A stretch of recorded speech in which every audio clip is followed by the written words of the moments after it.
My name is Rose D. Mitz, and I was 29 years old when my boyfriend asked me to disappear for a week and accidentally erased himself from my life forever. We had been living together for 18 months when it happened, long enough that the apartment felt like routine, long enough that I thought I understood where I stood. It was a Tuesday evening, ordinary in every way, the kind of night that doesn't warn you it's about to split your life in two. I was standing in the kitchen chopping vegetables for dinner when he walked in and said it like he was commenting on the weather. "I need you to move out for a while. My parents are visiting next week and they don't like you." He didn't even look up from his phone when he said it. No hesitation, no apology, no softness. Just information, delivered casually, like my presence in our shared home was a scheduling issue. The knife stopped mid-cut. I waited for the laugh, the backtrack, the moment where he realized how insane that sounded. It never came. He just stood there, scrolling, waiting for my answer. Something inside me went very still. "Okay," I said quietly. Then I set the knife down and walked into the bedroom. I pulled my duffel bag from the closet, the same one I'd used when I moved in, and started packing. Shirts folded neatly, jeans stacked, movements calm and deliberate. He followed me, confused now. "What are you doing?" I didn't answer. "It's only for a week," he added, like that changed the math. I zipped the bag, grabbed my laptop and charger, and headed for the door. "Where are you going right now?" he asked, panic creeping in. "You said move out," I said. "I'm moving out." The door clicked shut behind me, and I didn't look back. We met through work, a collaboration that turned into coffee, then dinners, then weekends that blurred together. He was charming, ambitious, easy to be around. 6 months in, he suggested I move into his place. It made sense financially, he said. My lease was ending, his apartment had space, we were together every night anyway. I should have noticed the wording even then. His place, his apartment, not ours. I told myself it would change once I moved in. It never did. My name never went on the lease. When I offered, he waved it off. Easier this way, less paperwork. I paid half the rent, bought groceries, handled utilities, but the apartment stayed exactly how he wanted it. My books fit on one shelf, my clothes took half the closet. The rest of the space belonged to him, claimed and unquestioned. In 18 months, I never met his parents. Not once. Not in person, not on video, not even accidentally. When they called, he stepped into the bedroom and closed the door. I heard his voice change with them, softer, more careful. When he came back out, I would ask how they were. "Fine," he'd say. That was it. I brought it up once, a few months after moving in. "Do your parents know about me?" He paused, fork hovering over his plate. "They know I'm seeing someone." Seeing. Not living with, not serious, just seeing.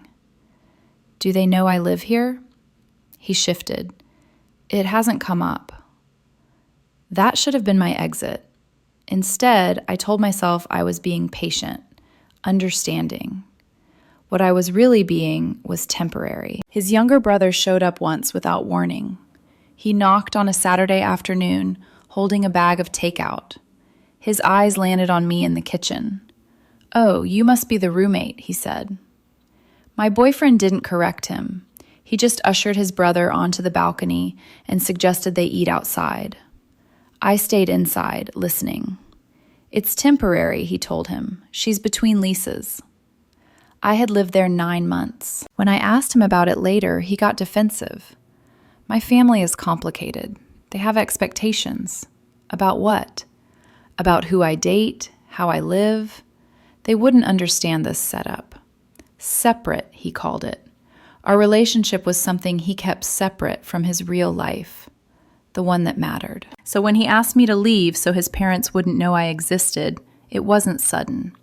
It was the pattern finally saying its name. He didn't ask me to leave because he was cruel. He asked because erasing me had always been easier than choosing me. And when I walked out with that duffel bag, I didn't feel dramatic or angry. I felt clear. For the first time in 18 months, I stopped negotiating my own worth. I stayed with my friend Marcus that night. He had a spare room he mostly used for storage, boxes stacked against the wall, an old desk buried under coats and cables. He cleared it out without asking questions, handed me a spare key, and told me I could stay as long as I needed. The simplicity of it almost hurt. No negotiation, no conditions, just space. My phone lit up within minutes of me dropping my bag on the floor. Missed calls, texts, voicemails stacking up one after another. I didn't answer. I didn't block him either. I just let it ring.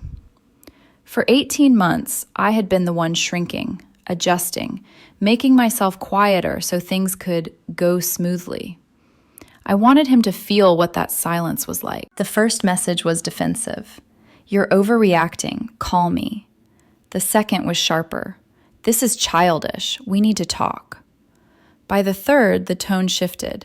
"Fine, I'll tell them about you. Just come back." That was when I understood something he didn't. He thought this was a negotiation, a tactic. He thought I was leaving to force his hand, to get what I wanted.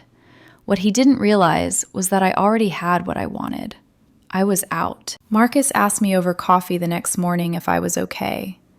I nodded because explaining felt unnecessary. He didn't push. He just asked if I wanted help moving my stuff later. "Not yet," I said. "Maybe after the week." I still hadn't fully accepted that there wouldn't be an after. The second day, the calls stopped. That scared me more than the first day of chaos. Silence isn't always peace, but it's always honest. When I realized I felt nothing, not relief, not panic, not anger, I knew something had already ended long before I walked out the door. Saturday came. His parents arrived.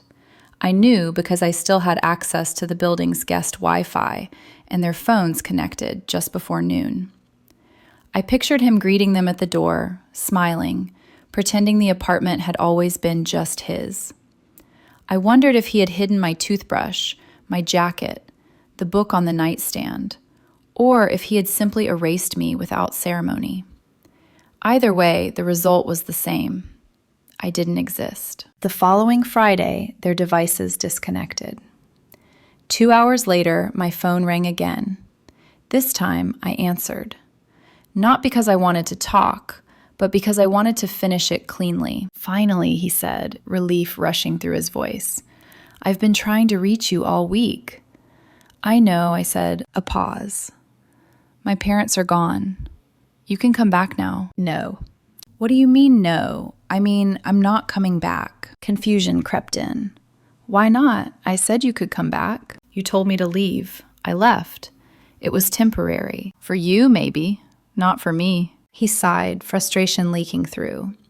"You're seriously doing this over 1 week.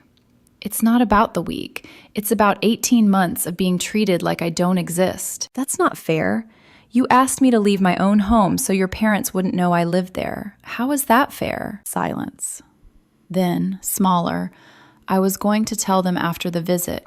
I just needed time. You had 18 months. My family is complicated. Every family is complicated. That's not an excuse." Then he tried a softer voice. "I love you. You know that." I closed my eyes. "No, you don't. You love the version of me that fits when it's convenient. The second I became inconvenient, you erased me." "That's not true. Your brother called me your roommate. You told him I was temporary. You never put my name on the lease. You never introduced me to your parents. You kept me separate from everything that mattered." He was quiet for a long moment. Then, "What do you want me to do?" "Nothing. I already did what needed to be done." "Which is what?" I left. I hung up. The phone rang immediately. I declined it. Then I blocked his number. Emails came next. Messages through social media, even a text to Marcus asking him to tell me to call. Marcus showed me the screen. I shook my head. She's not my boyfriend anymore. He nodded and told him exactly that. The messages slowed after a few days. Then they stopped. The week that was supposed to be temporary had turned into something permanent. Not because I wanted revenge, not because I was trying to teach him a lesson, but because I finally listened to what his actions had been saying all along. I had been negotiable, and I was done negotiating. I went back to the apartment the following weekend to get my things. Marcus came with me, not because I asked him to, but because he showed up with his truck keys in hand and said, "Let's get it done." The building felt smaller than I remembered, like it had already started shrinking away from me. The hallway smelled the same, the elevator dinged the same way, but I felt like a visitor walking through someone else's life. The door was unlocked. He wasn't there. A single sheet of paper sat on the kitchen counter, folded in half. "Take what you need. I'm sorry." No signature, no explanation. Just words that came too late to matter. I moved through the apartment slowly, noticing how little of it was actually mine. My books, my desk, my clothes, the coffee maker I bought because he didn't drink coffee. 18 months reduced to a few boxes and a bag. Marcus carried things out without commentary, respectful of the quiet. I left my key on the counter next to the note. I didn't write anything back. There was nothing left to say. When we finished loading the truck, Marcus asked if that was it. I took one last look around. The couch where we watched movies, the kitchen where I cooked dinners, the bed where I thought a future was forming. It all felt distant now, like a memory I'd borrowed instead of lived. "Yeah," I said, "that's it." We drove back in silence. Back at his place, he helped me stack my things in the spare room. "You good?" he asked. "Getting there," I said. He nodded like he understood exactly what that meant. A month later, I ran into his younger brother Kevin at a coffee shop. He hesitated when he saw me, then walked over, awkward but sincere. "Sarah told me what happened," he said. I didn't respond. For what it's worth, I think she messed up. I raised an eyebrow. "Did she tell you the truth?" He nodded. "Eventually. She broke down after you left, told our parents everything. They were angry. Not at you, at her. My mom said if she'd just been honest from the start, none of this would have happened." I took a sip of my coffee. "How's she doing?" "Not great," he admitted. "She keeps saying she made a mistake, wants to fix it. She can't." "I told her that," he said quietly. "You deserve better than being someone's secret." That was the closest thing to closure I needed from that family. 3 months after I walked out, I signed a lease on my own place. 1 bedroom, small balcony, my name on everything. The pen felt heavier than it should have as I signed, like it carried weight beyond paperwork. Mine, not shared, not temporary. Mine. I bought furniture I actually liked, hung pictures where I wanted them, painted an accent wall without asking anyone's opinion. Every decision felt like reclaiming something small but essential. Marcus helped me move in and stood in the doorway, nodding. "This is nice. You happy?" I thought about it. "Yeah, I think I am." It took longer than I expected to trust the quiet, to believe that no one was about to ask me to make myself smaller. But the space held. The days stacked up without tension. The nights were calm. For the first time in a long time, I wasn't waiting for the other shoe to drop. I met him in a bookstore on a quiet afternoon, both of us reaching for the same novel like it was scripted. He laughed first, stepped back, and told me to take it. I told him he could. We ended up getting coffee instead, then sitting there far longer than either of us planned, talking about work, books, the strange comfort of being alone in a crowded city. His name was Daniel. He didn't pry, he didn't rush. He listened in a way that felt steady, like he wasn't waiting for his turn to speak. On our 3rd date, he said something that stopped me cold. "My parents are in town next weekend. We're doing brunch. I'd like you to come." I hesitated, the old reflex kicking in, the instinct to ask if that was okay, if it was too soon, if it would complicate things. He noticed immediately. "Too soon?" he asked gently. "No," I said, surprising myself. "Just unexpected." He smiled. "I don't do secrets. If we're doing this, I want you in my life. All of it." Brunch was easy. His parents asked questions and waited for answers. They smiled at me like I belonged there. Daniel squeezed my hand under the table when his dad made a terrible joke and rolled his eyes in a way that made me laugh. There was no performance, no hiding, no quiet negotiation afterward about what was said or what needed to be corrected. When we left, his mom hugged me and told me to come again soon. It felt simple, honest, the way things are supposed to feel. 6 months after I left, an email came in late at night. No subject line, just words. He wrote that he was ashamed of me, not because of who I was, but because of what his parents would think. He admitted he was a coward. He said I deserved better and hoped I'd found it. I read it twice, then I deleted it. I didn't respond. Apologies don't rewind time. They don't turn 18 months of erasure into something meaningful. They arrive when the damage is already done. A year after I walked out, I was sitting on my balcony with morning coffee, watching the city wake up. My phone buzzed. A text from Daniel. "Dinner at my parents' tonight, 6:30. Don't be late." I smiled and stood up to get ready. This was my life now. No hiding, no conditions, no temporary arrangements. People sometimes ask if I regret leaving, if I overreacted, if I should have given him another chance. The answer never changes. No. The moment he asked me to disappear, he told me everything I needed to know. He told me I was negotiable. He told me his comfort mattered more than my dignity. He told me I could be erased when it was convenient. So I believed him. And I chose myself. I moved into a life that didn't require me to shrink or wait or hope someone would finally decide I was worth standing up for. I found someone who made space for me without being asked, who introduced me, included me, and chose me openly.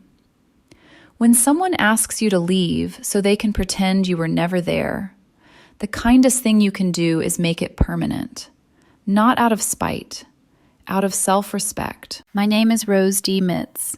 I deserve to be someone's priority, not their secret. And the day I walked out with one bag was the day I finally moved into the life I actually deserved.